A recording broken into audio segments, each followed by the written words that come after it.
John brought up another one too, Proverbs, another scriptural passage which helps to substantiate helps serve as basis, I should say, for the doctrine of the Holy Trinity. Proverbs chapter 8, verse 22 to 36. It's a bit of a poetic equivalent to John chapter 1, in a sense. So, to be read very much in conjunction with John chapter 1. And there was it's on the sheet that I gave you too, guys, but that was the references from the Catechism of the Catholic Church as well too. If whenever I put CCC, it means Catechism of the Catholic Church.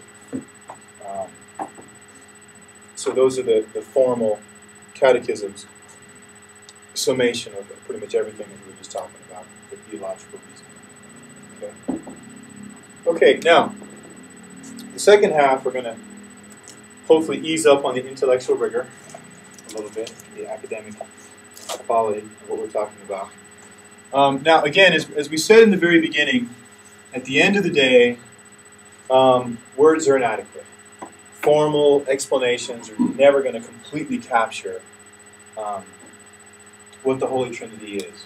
Okay, and again, formal explanations, sometimes we get halfway through it and just the brain seizes up and can't quite grapple with it any further. Okay, so in an attempt to try to explain the fundamentals of the doctrine of the Holy Trinity, the Church and fathers of the Church have produced quite a few analogies.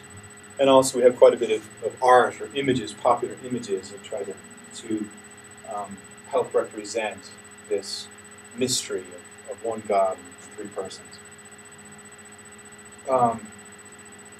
Now, just a few symbols to start off with those initially. There's a couple symbols that are used. The first one that is probably the most well-known one is the shamrock. For St. Patrick with the one stem and the three individual leaves of the shamrock. And it convinced the Irish apparently, but it's one plant, one thing, three individual parts. So the Irish at the time had a nature religion. They believed that the sun was God and all the rest of it. So pulling up a plant out of the ground did the trick for the paddies now. So which I can see that working all right. Sometimes the Irish don't necessarily behave in the most rational way sometimes. So you can see a bit of a nature symbolism for that. So.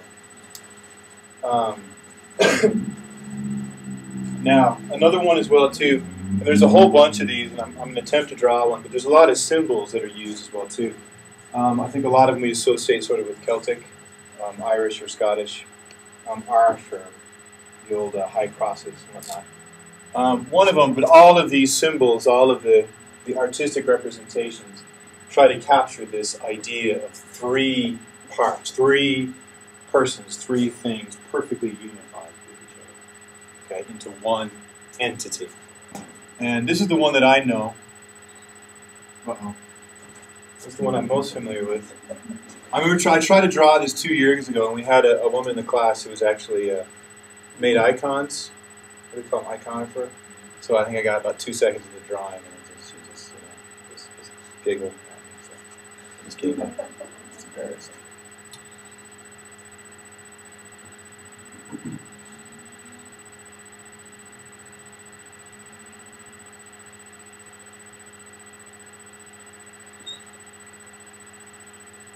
Okay, you seen that one before? Yeah, it's one of them.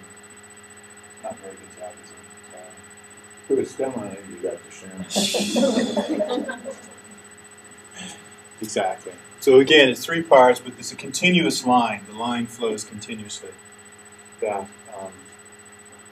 line that the line that makes up the full thing is one continuous line that makes up three distinct parts. Okay. That's it for symbolism. You're not going to get a whole lot of art from an engineer now, right? Sorry.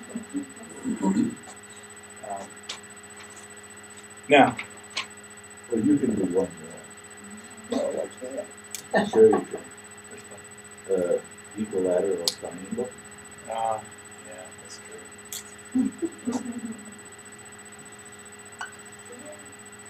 Not 60 degrees, 60 degrees, 60 degrees, and the relationship. And put an eye in the middle of it. Yeah. Bloodshot eye. Okay. No more. I can't do it. We'll move on to the analogies now. Okay. Now, let me just interject. I mention that because next time you're in church, look at the Laredo screen in the back of the altar, and you'll find a triangle. I'm pretty sure. Okay. But again, so plenty of art. Also, my mom always had this painting as well too that she had, which was trying to create this perfect imagining of the dove was the Holy Spirit, the Father with the white beards, and it was the Father and the Son as well too. So, but there's plenty of art and symbols and all the rest of it that we try to use to try to convey something that really words at the end of the day are not good for. Okay. Now, there's quite a few analogies of the Trinity as well too. Some of them are a little bit more logical or rational in their nature, and there's others that are a bit more poetic. Okay, so there's something for every taste with regard to analogies. Now, before I mention any of the analogies, it has to be pointed out that all analogies are imperfect. Okay, and none of these analogies are really going to fully capture the essence of the Trinity.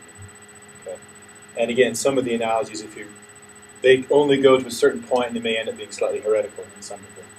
Okay, but they're an attempt to try to explain the basics of this teaching. Now, the first one to go over is Thomas Aquinas. And again, this is probably a very poor, butchered, paraphrased version of Thomas Aquinas. But I can't read the actual one because, has anybody ever read Aquinas? Besides Butterbach? Has anybody read Aquinas? No? Pretty much any medieval writing is, it's just a little bit wordy. So it's hard to get our modern language. It's hard to get our head around sometimes. So this is my very poor paraphrase of Aquinas' analogy for the Holy Trinity. Okay, and this is very, very much based on John chapter 1. Okay, put your sheets away for a second, because I've got to ask you the test question. Okay. Right, now, my poor paraphrase level. Okay, now, essentially, our words as human beings can be made manifest in the book. Okay, so if we, as humans, if we have a thought, if we have a word, okay, that word is very much in union with us. It is us. It expresses us, doesn't it? It's unified with us. Okay, but when we express that word, how do we do that as people? We speak, or we can also write it down. Okay, so if we as humans have a word, we write it down in the book. Okay, it's in a book. Now, that book is now a separate, actual person. The book is not a person, but it's separate. It is distinct from us. The book is now distinct from our physical being, okay, from who we are. But yet that word is still the same word that we have, that we thought of, that was in union with us. Okay? Now, it's an expression. Okay? Yes, it is a distinct item, it's a distinct thing, but it is united with us as an expression of who we are and what we think and believe. Okay? Now, we also have a connection with our written word as well, too. Okay? The written word, something that expresses our very essence, it's not something we remain aloof from. Okay? We actually have a connection with our written word, the expression of who we are. Okay? Now, God the Father. When God the Father has a word, okay, God is not limited as we are. Okay? When God has a word, how does God manifest this word? How does he express this word? Okay? He does it in the person, he does it in flesh. Okay? He does it in the person of Christ. Okay? God the Son, the second person of the Holy Trinity. And the Holy Spirit, the third person of the Trinity, is the love that flows between the Father and the Word made flesh. Okay? That is my poor paraphrasal of Aquinas' analogy of the Trinity. Now, where does this fall short? times the somatic rate. Ready? Think of the three fundamental defining points of the doctrine of the Holy Trinity. God is one being in three persons, and the next one. You're talking about a relationship, not a person, not a second entity. And you're talking about the Holy Spirit being the relationship between God Okay. and the Son. You can say that, that's okay. No, I know what you mean. I know what you're driving at, but it is more. Yeah, that's true. But it is more than just the relationship.